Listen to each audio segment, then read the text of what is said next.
Bonjour à toutes et à tous et bienvenue. Vous écoutez Kinik Sport, le podcast qui décrypte l'économie et les tendances marketing du sport amateur et professionnel en donnant la parole aux acteurs du secteur.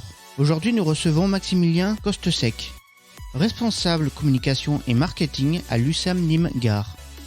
L'Union sportive des anciens du Mont du Plan Nîmes Gare est un club emblématique du handball français fondé en 1960. Il évolue en première division depuis la saison 2013-2014.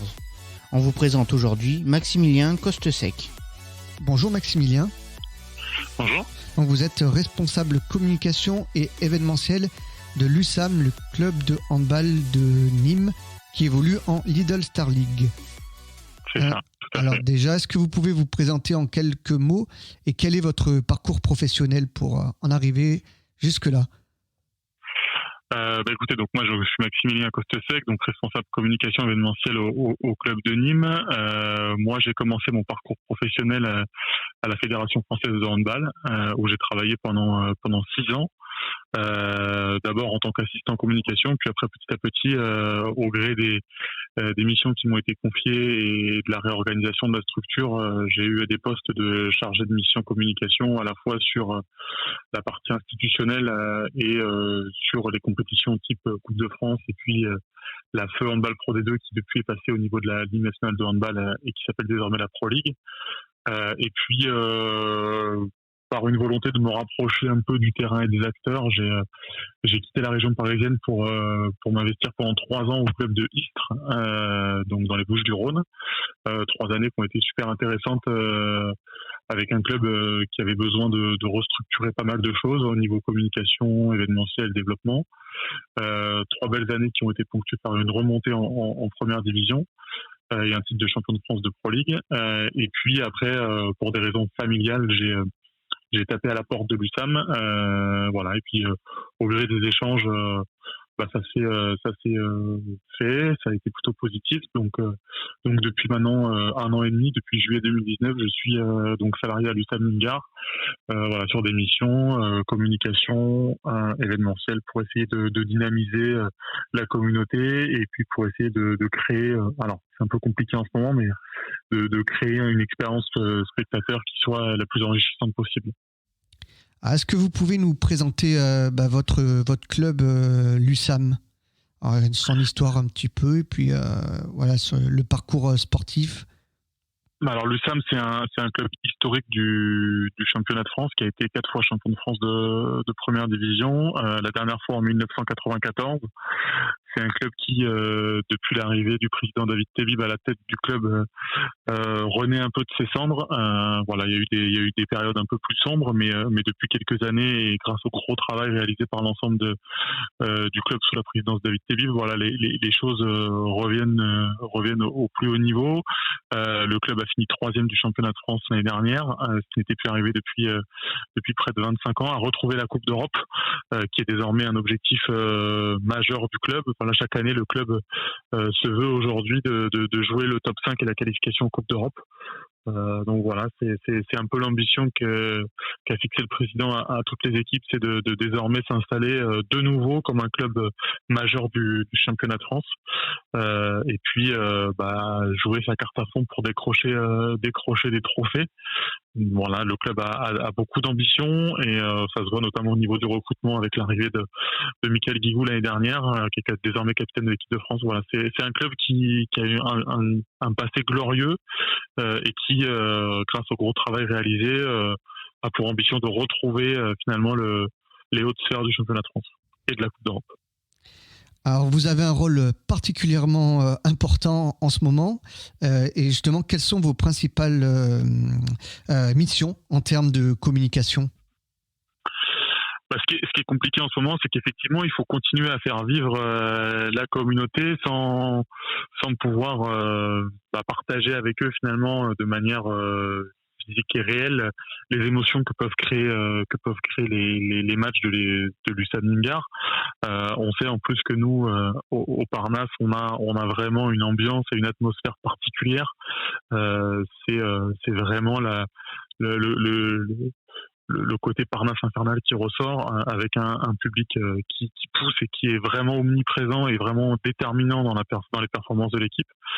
Donc voilà, aujourd'hui, on essaye de créer finalement du lien, alors de manière plus digitale du coup avec eux. Donc c'est essayer de leur donner un maximum de contenu, donner un maximum d'informations pour qu'ils puissent se sentir le plus proche possible de l'équipe malgré l'éloignement lié au huis clos. Donc voilà, donc on essaye par des petites actions, que ça soit des visios ou alors de la création de contenu spécifique sur les réseaux, en essayant de les faire interagir, de les faire qui nous envoient des vidéos, des choses comme ça. On essaye de trouver des actions qui puissent nous permettre de garder du lien avec eux. C'est pas évident, mais voilà, il faut essayer de se remuer un peu les méninges pour leur donner un maximum de contenu et qu'ils puissent se sentir toujours aussi près de l'équipe. Donc on travaille beaucoup notamment sur l'aspect vidéo avec toute une partie inside où on a une salariée qui travaille très bien et qui suit l'équipe au quotidien pour essayer de les faire rentrer un peu dans les arcanes de ce que peut être ce club, de ce que peut être cette équipe, de ce que peut y avoir comme ambiance. Voilà, donc essayer de leur donner du contenu un peu exclusif pour qu'ils puissent se sentir toujours aussi près de l'équipe. Alors, quels sont les différents supports que vous avez justement pour toucher ce public que malheureusement en ce moment vous ne pouvez pas toucher au niveau des matchs? Quels sont les différents supports que vous avez mis en place?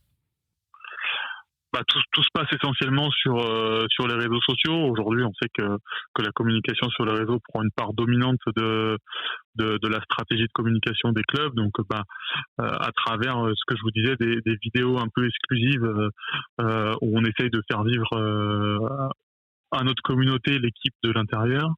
On essaye aussi de mettre en place toute une série de Facebook Live pour présenter les matchs. Après, on a la chance d'avoir la totalité de nos matchs qui sont diffusés, alors soit sur beIN Sport, soit sur LNH TV. Donc on essaye de leur faire vivre un peu l'avant et l'après-match avec des contenus un peu exclusifs vidéo. Après, on a une campagne d'affichage en ce moment qui est dans la ville de Nîmes où on leur rappelle que leur soutien est essentiel et on leur demande de rester connectés avec nous sur les réseaux. C'est là que se passe l'essentiel de notre travail aujourd'hui. Après, on a essayé de mettre en place des petites actions comme des visioconférences avec les joueurs et les coachs, avec les abonnés notamment. Ça se passe aussi au niveau des partenaires. Donc voilà, tout est aujourd'hui digitalisé, mais on garde un maximum de support pour essayer de les intéresser. Alors, est-ce que vous adaptez le contenu au support ou est-ce que vous répétez le contenu sur les différents supports que vous utilisez? Voilà, est-ce que vous avez du contenu spécifique Twitter avec une cible Twitter, un contenu Facebook avec une cible Facebook, etc. Ou vous harmonisez tout ça? Alors, on harmonise un maximum de choses. Après, effectivement, le contenu qui va être le plus exclusif, c'est celui d'Instagram, parce que ce qu'il propose comme solution, c'est-à-dire que toute la partie Insta Story, aujourd'hui, il y a effectivement Lisa qui travaille avec nous qui a pour objectif de vraiment créer du contenu spécifique sur Instagram. Donc ça va être solliciter un peu les joueurs directement par des questions. L'avantage de l'outil Instagram, c'est qu'il offre vraiment des outils divers et variés qui nous permettent de créer de l'interaction directe. Donc on va dire que c'est plutôt sur Instagram où on va être capable de créer du contenu spécifique. Et comment vous parvenez à développer l'image de marque? J'imagine qu'en début de saison, vous avez un plan de com. Bon, après, on sait, il y a les aléas, mais on va imaginer qu'il n'y a pas de crise en une saison normale. J'imagine que vous avez un plan de com quand même. Ça s'improvise pas, surtout à ce niveau. Quand on joue l'Europe, vous avez un plan de com avec une charte graphique, un développement. Comment ça se prépare tout ça? Et puis, dites-nous un petit peu les coulisses, sans révéler évidemment les secrets. Hein, c'est pas le but, mais en tout cas, voilà, comment vous préparez ça un petit peu en amont? Nous, on a la chance à l'USAM d'avoir une équipe communication marketing assez conséquente et assez jeune et dynamique. Vous êtes combien? Alors on est alors que je recompte bien, mais tout et pour tout, on doit être 4 personnes sur la communication, plus 4 personnes sur la partie marketing. Donc ça commence à faire un volume de cerveau et de matière grise très intéressante pour créer de la communication la plus adaptée possible, avec notre président aussi David Philippe qui est très axé sur ces questions de communication et qui aime partager un peu son ressenti et ce qu'il a envie de mettre en avant aussi lui dans ses prises de parole et autres. Donc voilà, ça se passe beaucoup dans l'échange, beaucoup dans le partage, beaucoup dans le brainstorming pour essayer de définir un peu nos axes de communication. Cette année, pour la petite histoire, on fêtait l'année dernière nos 60 ans, donc on a voulu un peu repartir sur les valeurs qui étaient là au moment de la création du club. Donc c'est pour ça qu'on a beaucoup axé sur nos 4 valeurs qui sont l'honneur, la combativité, le courage et la solidarité. Donc on a travaillé toute une charte graphique et toute une série de petits supports qui mettent en avant finalement ces valeurs-là auprès de notre communauté. Et c'est un peu le message qu'on veut faire passer, c'est que on atteint aussi l'excellence par la mise en place de ces valeurs-là. Donc ça a été un peu ça le moteur de cette communication cette année. Alors, on parle de storytelling, hein, notamment pour les entreprises, mais c'est aussi valable pour les clubs. Enfin, vous faites aussi un petit peu. Le but, c'est aussi de raconter une histoire, comme vous l'avez dit, notamment là avec votre 60e anniversaire. C'est aussi ça, c'est de raconter une histoire tout au long de la saison. Effectivement, tout au long de la saison, nous, on vit au rythme des résultats de l'équipe. Donc finalement, on va raconter une histoire avec des hauts, avec le moins de bas possible, on l'espère. Hein, c'est toujours comme ça. Mais effectivement, on raconte une histoire collective, mais on va aussi raconter des histoires individuelles avec les particularités des joueurs qui composent l'équipe. Donc c'est vrai qu'on essaye petit à petit de mettre en avant l'ensemble des joueurs en essayant de mettre en avant leurs performances. C'est vrai que le sport de haut niveau nous permet aussi de communiquer notamment beaucoup sur la partie statistique et sur on est aussi dans l'industrie du spectacle, donc dès qu'on a l'objectif, c'est de raconter des belles histoires, de mettre en avant des belles statistiques et puis aussi de montrer des belles images. Donc voilà, on essaye aussi de donner un maximum de sourire et de gaieté à toute notre communauté. C'est aussi pour ça qu'on est là, c'est-à-dire que il faut créer de l'émotion. Donc en racontant des belles histoires, on génère des belles émotions. Alors ça peut arriver qu'elles soient négatives, les émotions, faut pas se voiler la face. Mais voilà, l'idée c'est toujours d'essayer d'apporter un maximum de positif et de belles sensations à notre communauté. Alors, on parle, c'est intéressant ce que vous dites, vous parlez d'expérience. Alors on parle d'expérience spectateur quand ils viennent dans la salle. Mais du coup, comment vous arrivez à faire vivre cette expérience et est-ce que vous arrivez à l'entretenir via le digital? Vous l'avez un peu dit avec les coulisses, mais voilà, est-ce qu'il y a d'autres façons de faire vivre cette expérience et d'améliorer l'expérience utilisateur au travers du digital? On se rend compte au quotidien que rien ne vaut le live, ou entre guillemets rien ne vaut la présence physique au sein du Parnasse. Et qu'on soit fanatique, qu'on soit amoureux de ce sport, amoureux de cette équipe, on se rend compte que rien ne vaut en fait finalement de s'asseoir dans la tribune et de ressentir les choses comme on peut les ressentir en instant T.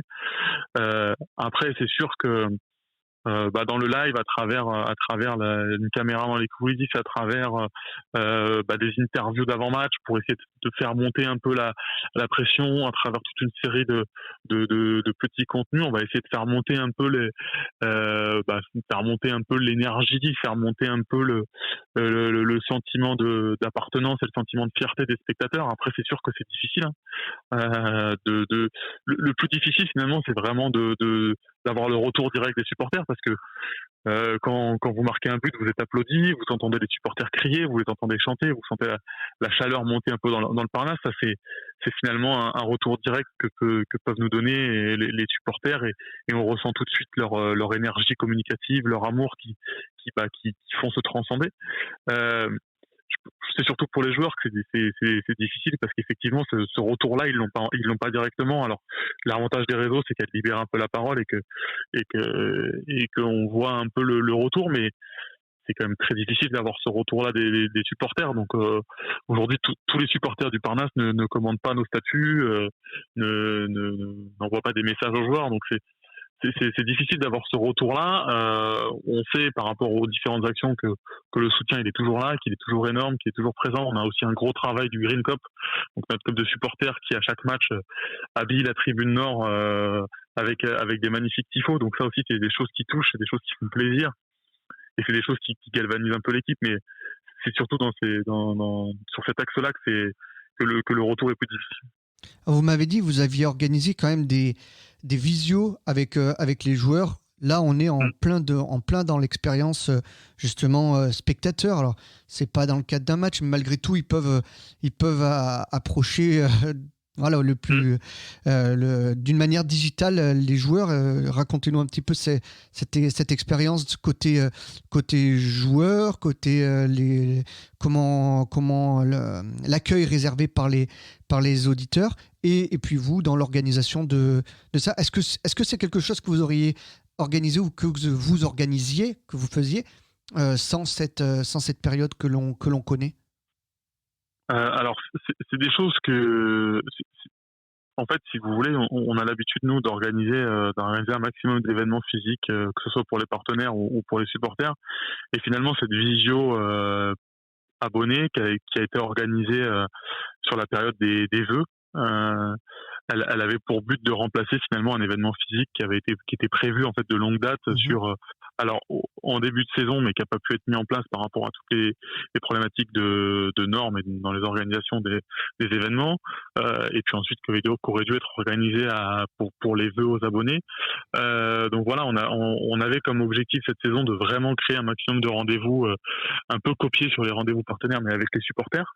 C'est-à-dire créer des petits groupes de supporters qui viennent rencontrer directement les joueurs, parce que c'est vrai que les soirs de match, on a l'habitude d'organiser des petites séances de dédicaces avec les joueurs qui sont absents. Il y a les joueurs qui font toujours un tour d'honneur, mais il y a finalement des moments d'échange, ils sont assez limités. Donc l'idée, c'était vraiment de créer des moments d'échange. Alors la situation sanitaire nous a contraints à créer cet échange de manière virtuelle et digitale.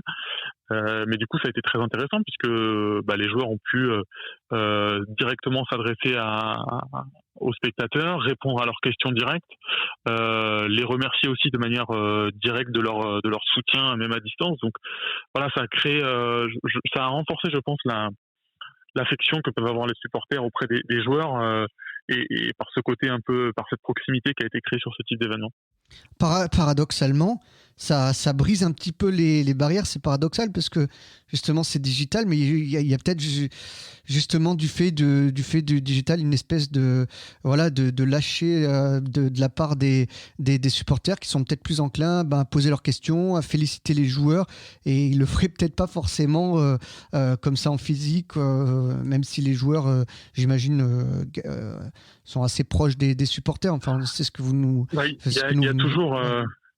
Il y a toujours le côté du joueur de haut niveau qu'on a l'impression qui est intouchable, qu'on n'a pas envie de déranger, etc. Alors qu'en fait, on se rend compte quand on vit avec eux et quand on travaille à leur côté que c'est des personnes qui sont au contraire très demandeuses de ce genre de retour, parce que justement ils sont aussi là. Faut pas oublier que...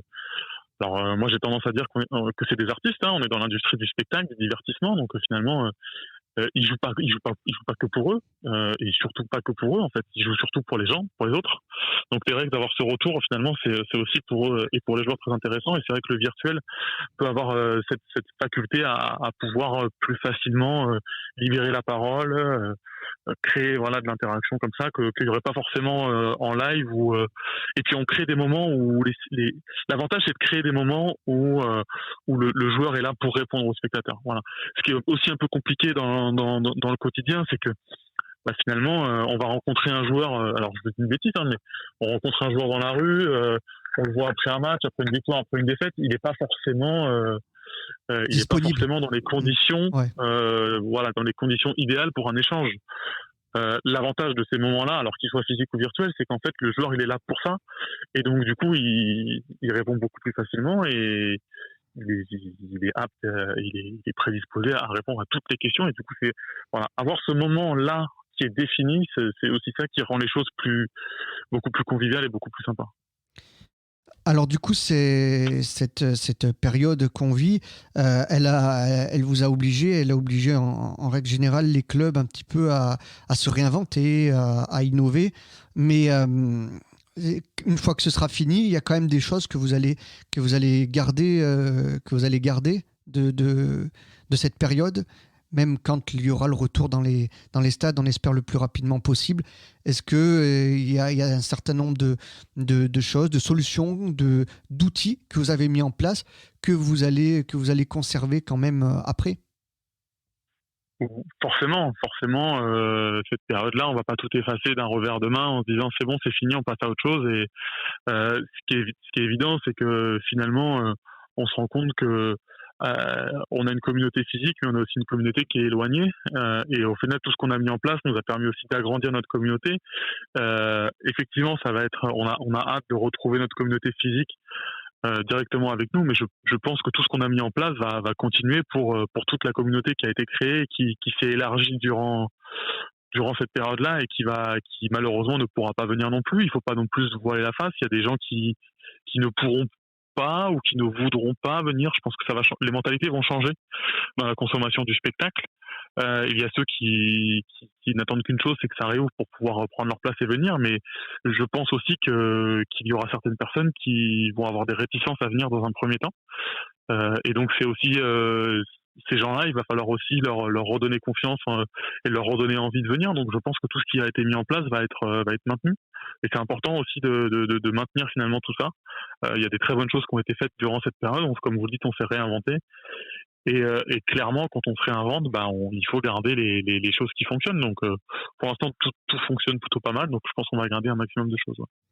D'un point de vue marketing, donc pas de spectateurs, donc pas de recettes billetterie, pas de recettes buvettes, etc., enfin restauration. Est-ce que vous avez envisagé des solutions pour quand même monétiser un petit peu votre audience, vos spectateurs, ou c'est très difficile sur le digital de monétiser, puis on se dit, voilà, attends, c'est perdu. Alors, nous, il y a un secteur sur lequel on a mis beaucoup d'énergie, et c'est sur la création d'une boutique en ligne. L'expérience, en tout cas au Parnasse, on avait l'habitude d'avoir une boutique présente les soirs de match au Parnasse qui fonctionnait du feu de Dieu. Et donc, du coup, on a souhaité. Les réflexions avaient commencé pendant le premier confinement, et la boutique a été créée fin du mois de novembre, je crois. Et donc du coup c'est là-dessus qu'on a beaucoup travaillé, et les retours sont très bons. On a une boutique en ligne qui aujourd'hui fonctionne très bien. On essaie de développer notre gamme de produits, et donc du coup c'est surtout là-dessus qu'on a mis en place le moyen finalement de faire des recettes qui ne sont pas là les soirs de match. D'accord, du coup, les spectateurs qui n'ont pas pu se déplacer à la salle par obligation, du coup, ils se sont reportés sur votre boutique en ligne, et ça permet un petit peu d'absorber le choc. Quoi. Tout à fait. D'accord. Exactement. Donc, du coup, ça nous permet d'avoir des recettes vente de maillots, vente de produits dérivés qu'on n'avait plus les jours de match, et donc, du coup, de créer de la monétisation qui n'a pas pu se maintenir avec le huis clos. D'accord. Et ça, vous ne l'aviez pas avant, du coup, ça a fait accélérer un petit peu cette mise en place. Oui, ça a accéléré cette mise en place complètement, ouais. Tout à fait. C'est vrai. Alors c'était un projet, puisqu'aujourd'hui on se rend compte que les produits dérivés marchent très bien. Donc on avait ce projet-là, mais effectivement le fait de plus avoir cette proximité et ce contact direct avec les consommateurs et les utilisateurs de la boutique, nous a poussé à accélérer le mouvement et à essayer de la sortir le plus vite possible. Ouais. D'accord.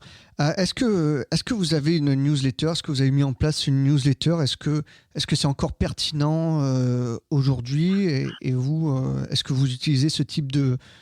On sait que voilà, il y avait une mauvaise image, mais ça c'était un peu revenu. Est-ce que vous avez toujours ce type de support? Oui, la newsletter, oui, elle fait partie d'un ensemble global de supports. En fait, elle peut pas exister toute seule, parce que effectivement aujourd'hui, on se rend compte que 99% des structures utilisent des newsletters, que le taux d'ouverture est pas forcément très conséquent. Exactement. Mais par contre, il a le mérite ça a le mérite de transmettre de l'information. On crée beaucoup de contenu, donc plus on peut le diversifier, mieux c'est. Et toutes les ouvertures de newsletters sont de la consommation du contenu qu'on a créé pour les gens en fait. Donc oui, on continue à utiliser cette newsletter là. On essaye aussi de regarder un peu tout ce qui peut se créer comme newsletter un peu sympa qu'on a envie de consulter. Donc c'est un outil qu'on utilise encore et qu'on continuera à utiliser, qu'on va certainement il y aura une stratégie qui sera notamment mise en place pour un peu revoir le contenu, c'est-à-dire pourquoi pas créer du contenu spécifique à la newsletter pour donner aussi envie aux gens de la consommer. Donc oui, c'est un outil qu'on continue à utiliser. D'accord, c'est intéressant. Et ma dernière question, du coup, vous, au niveau du service de votre stratégie de communication, comment vous intégrez les partenaires, j'imagine, au moment des résultats, au moment peut-être de la présentation, de la composition d'équipe, vous intégrez, vous, les partenaires aussi dans votre stratégie de communication que vous mettez en place ? Oui, alors les partenaires, effectivement, sont partie prenante de notre stratégie de communication. Alors, je sais pas si vous avez vu dernièrement, mais on a sorti une campagne avec Burger King où les joueurs ont été acteurs finalement d'un spot publicitaire pour Burger King. Et puis les jours de match, on essaye de les mettre en avant, notamment sur un système de parrainage de match. Donc on a nos partenaires qui sont parrains d'un match où du coup ils sont mis en avant. On essaye de trouver des actions qui puissent leur permettre d'avoir encore une plus grande visibilité. Donc là notamment on a des partenaires sur les temps morts, des partenaires sur. On va essayer de tester un système de partenaires sur les penalties. On essaie de vraiment de là aussi de se moderniser sur qu'est-ce qu'on peut leur offrir de plus en termes de visibilité. Donc oui, ils font partie prenante de notre stratégie de communication et dès qu'on peut mettre en avant des belles actions ou mettre en avant des offres, des choses comme ça, des partenaires, on le fait parce que c'est aussi notre rôle. Le président avait l'habitude a dit pendant le premier confinement qu'on serait un phare pour éclairer un peu la voie des autres et donc on essaye finalement de répondre présent. Que ce soit pour de la mise à disposition de joueurs ou de support pour que finalement chacun puisse s'y retrouver dans cette relation d'échange et de partage en fait. En tout cas, merci. Le phare, c'est une très belle image pour conclure cette interview. Merci beaucoup, Maximilien Costesec, avec grand plaisir, d'avoir accepté de répondre à nos questions. Et puis, on vous souhaite bonne continuation du côté de l'USAM Nîmes, donc qui évolue en Lidl Star League et également en Coupe d'Europe. C'est ça ? C'est ça. Merci beaucoup. Merci à vous. Bonne continuation. Un grand merci à Maximilien Costesec. Retrouvez l'USAM Nîmes en gare sur le www.usam-nimegare.fr, mais également sur les réseaux sociaux. C'était Kinix Sport, le podcast qui décrypte l'économie et les tendances marketing du sport amateur et professionnel en donnant la parole aux acteurs du secteur. Encore une fois, merci de nous avoir écoutés. On se retrouve très vite pour un prochain épisode et en attendant, retrouvez-nous sur sport.kinix.fr. À bientôt.